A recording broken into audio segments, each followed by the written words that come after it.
Anonymous Watch Guy here, and welcome to the inaugural episode of Watch Chat with Anonymous Watch Guy. Wrist check to start, of course. I'm wearing the Norcane Neverest GMT today. Really awesome watch. This one gets a lot of wrist time. It is fantastic. But this may become a recurring series of videos. Well, it depends on if anybody watches this video or not.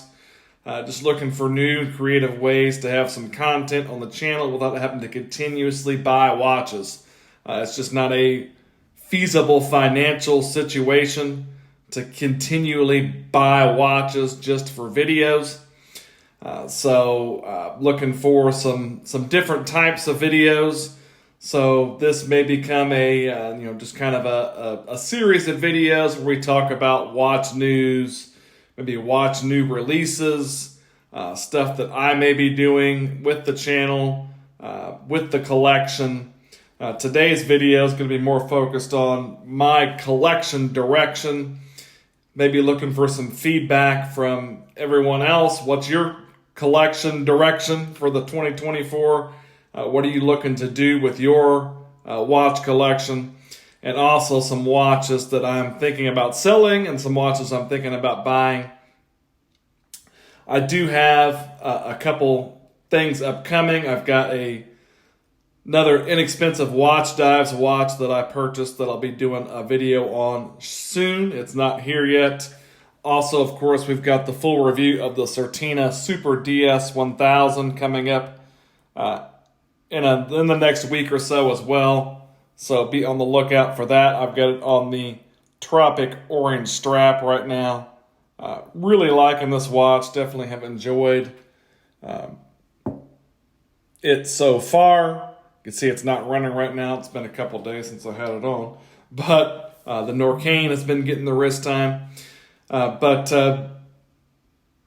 So stay tuned for those two things. I will be having a watch sale this weekend on Sunday around the usual time. Some of the watches on the table here might be in that sale. The Stova and the Certina will not be. I can guarantee you that. But there are some watches that on the table here that might be in that sale. Still looking to pare down the collection.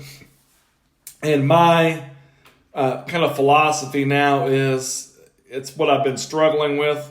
I've kind of gotten into the habit of buying a lot of watches. And a lot of those watches were bought just to make videos with. And maybe not even watches I really wanted. They were just bought for content. And I've gotten in the habit of buying a lot of watches, and I've definitely scaled down my watch purchases dramatically. And it's been an adjustment. It's something that I need to do. But I'm trying to go from a collection. A collection to me is just a bunch of watches that sit in the box. And that's kind of what my watches are. I don't wear watches that often, honestly.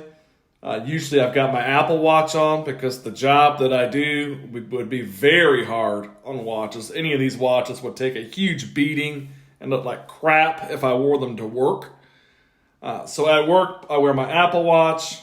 On the weekends, or sometimes if I go out with Ms. Anonymous Watch Guy after work, I will definitely throw on a regular watch then.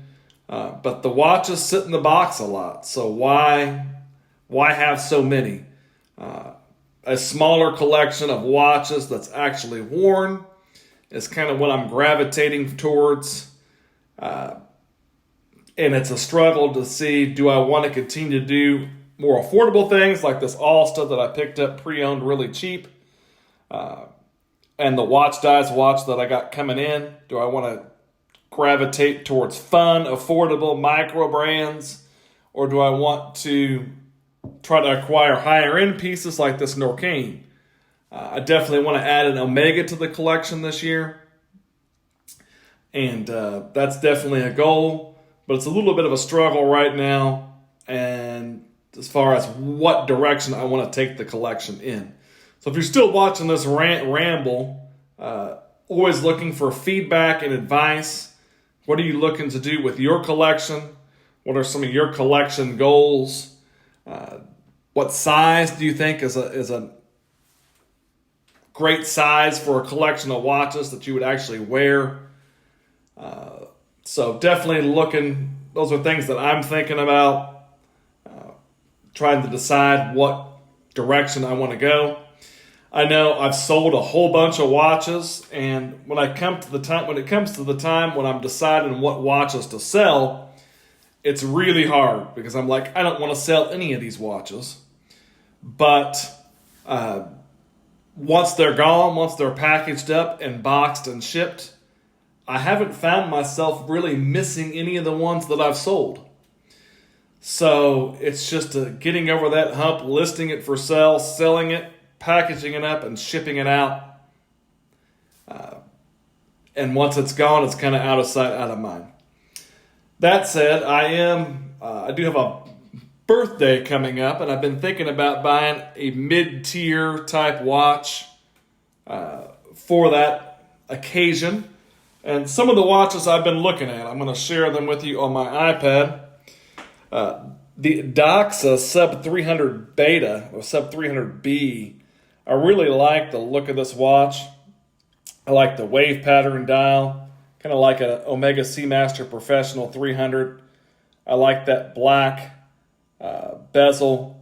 I really like the colors on some of these. I really like this aquamarine and black. I think it looks great. There's some U.S. dealers of Doxa now too. Exquisite Timepiece just started carrying Doxa.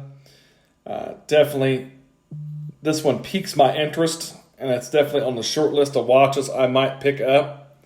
Another contender is the Longines Hydro Conquest, especially the brown dial version.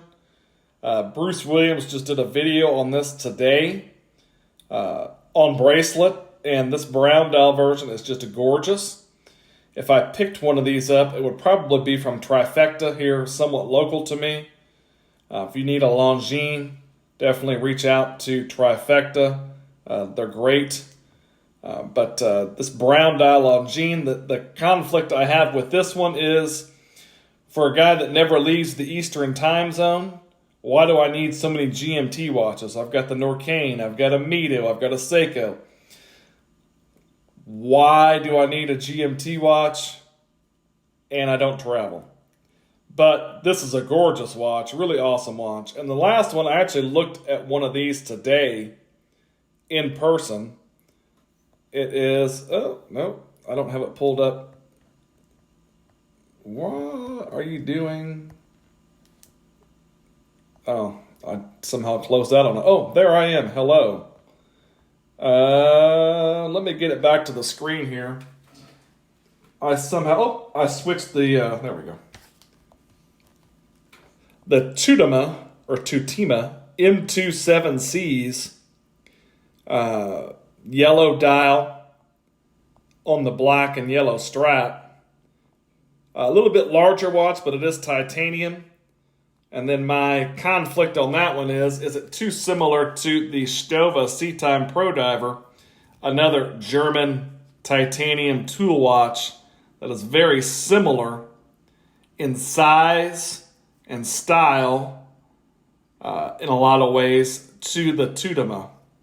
So do these coexist in a collection? And if I pick that one up, does one of them end up leaving at some point? I think the far superior watch of all three of those is the Longines. The Longines is by far the nicest watch of those three, in my opinion. And I've never owned a Longines, and I've handled some, and I think they're really awesome, and it's definitely kind of a hole in the collection, so to speak. So definitely looking to add a Longines to the collection at some point. But those are three watches I'm thinking about picking up. They're on the short list of watches I may pick up in the near future. So some feedback. Which one of those three would you pick?